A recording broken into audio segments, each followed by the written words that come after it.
Hello, and thank you once again for watching another edition of Shelf Life Book Reviews Online. As always, I appreciate your time and coming to watch my humble little videos and review the book of the day. The book today is The Number Ones, 20 Chart-Topping Hits That Reveal the History of Pop Music by Tom Breihan. This is published by Hachette, and it retails for $37. I will admit, when I saw the history of pop music, I was thinking that all the songs would be of of my generation between the 60s and 80s or 90s. Well, it is from the late 50s to 2020. But that doesn't take away from the absolute scope of the book. The author, Tom Breihan, is quite the authority on music.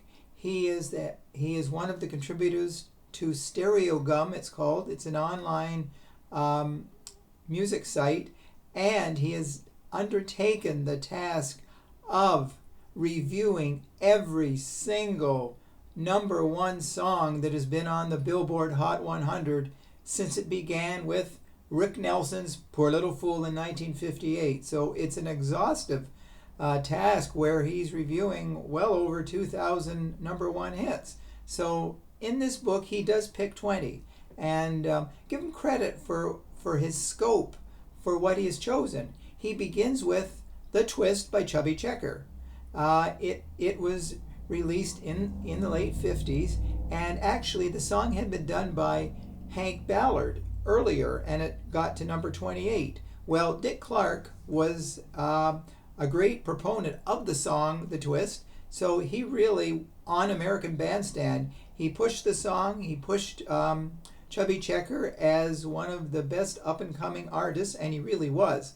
And thanks to Dick Clark and the new dance craze that people began with The Twist, the song by Chubby Checker vaulted to number one.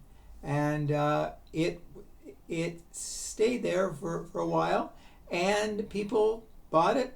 It sold millions and made Chubby Checker a household name. So that is the first number one song that Tom Breihan looks at. He also looks at others like I Want to Hold Your Hand by the Beatles. That was number one for 7 weeks. That is the song that he picked by the Beatles, and it really was their first big hit in America.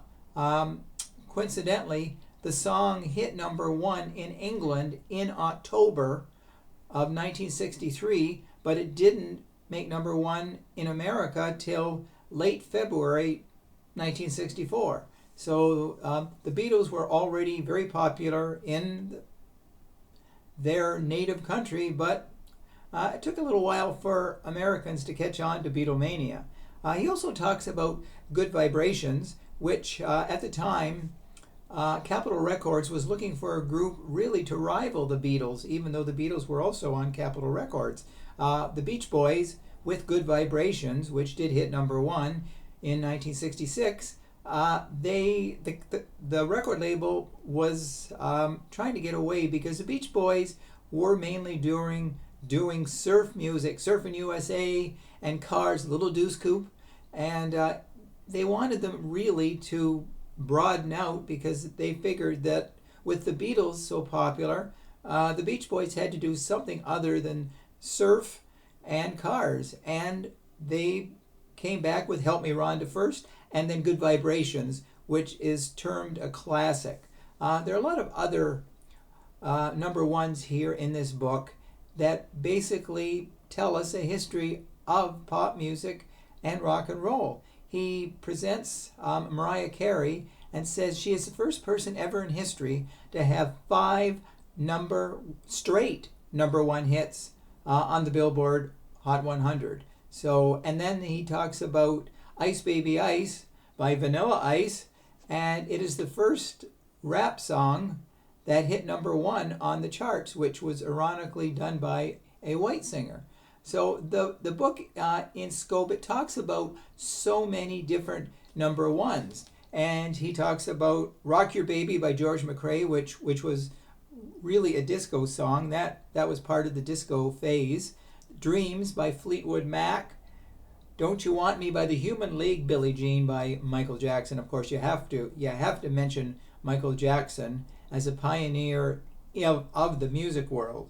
He also talks about When Doves Cry by Prince. There's another pioneer, Prince, who got into the movie business, but one of the greatest singers of all time. And others, Can't Nobody Hold Me Down by Puff Daddy, Baby One More Time by Britney Spears, and he goes right up to Dynamite by K-pop group BTS. So basically the book is like a who's of music.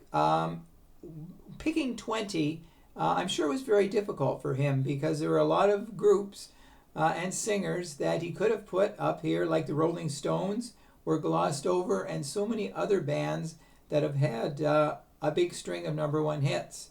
So technically, if you're a music fan and you like variety in your music, then this is a book that basically throughout the book, he name drops hundreds of names, connections to the songs that he mentions, and people who at the same time were putting out great music. So the index at the back has hundreds of classic singers, classic groups.